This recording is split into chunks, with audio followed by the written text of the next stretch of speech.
அன்பும் பண்பும் பாசமும் நேசமும் நிறைந்த நட்புகளுக்கும் உறவுகளுக்கும் என் இனிய காலை வணக்கம்.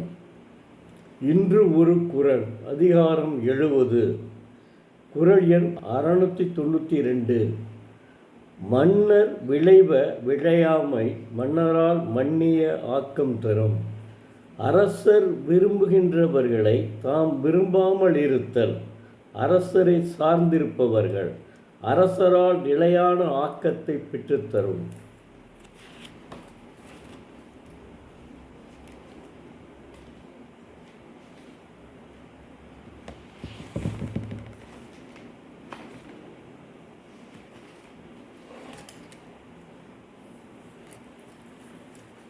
தெய்வப்புலவர் திருவள்ளுவர் மன்னர் விரும்பியவற்றை அவரை சார்ந்திருப்பவர்கள் அவர் என்ன விரும்பினாரோ அதனையே அவர்கள் விரும்பாமல் இருந்தால்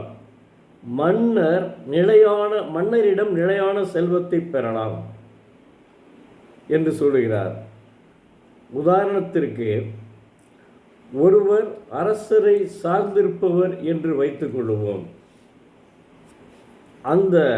அவர் அரசன் உன்னை விரும்புகிறான்.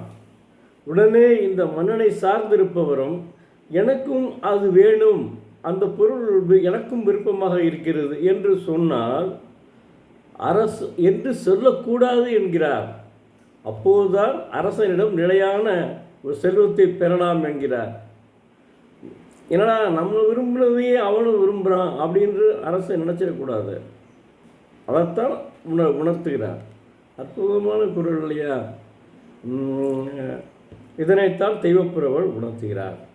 அடுத்து அறத்துப்பாரிலே ஒரு குறள், குழலினிது யாழினிது என்பர் தம் மக்கள் மழலை சொல் கேளாதார். தம் மக்களின் மழலை சொல் கேட்டு அதன் இனிமையை நுகராதவர் குழல் இசை இனிது யாழிசை இனிது என்று கூறுவர். உதாரணத்திற்கு, ஒரு குடும்பத்தில் ஒரு கிராமத்தில்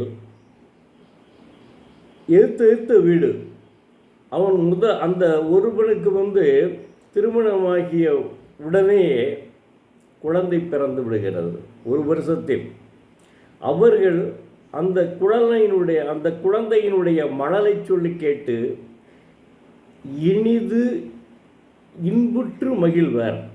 அவர்களுக்கு குழலிசையை விட குழந்தையினுடைய மழலை சொல் தான் இனிமையாக இருக்கிறது. ஆனால் எதிர்த்து வீட்டுக்காரன் திருமணமாகி கிட்டத்தட்ட 5 ஆண்டுகள் ஆகியும் அவனுக்கு குழந்தை இல்லை. அப்போ அவன் மிகப்பெரிய செல்வந்தான் இவன், இந்த எதிர்த்து வீட்டுக்காரன். ஆகா, நம்மளுக்கு இவ்வளவு செல்வம் இருந்து கூட நம்ம அந்த குழந்தையினுடைய மகிழ்ச்சியை உணர முடியவில்லையே, குழந்தையினுடைய இன்பத்தை காண முடியவில்லையே என்று வருத்தப்படுவது உண்டு.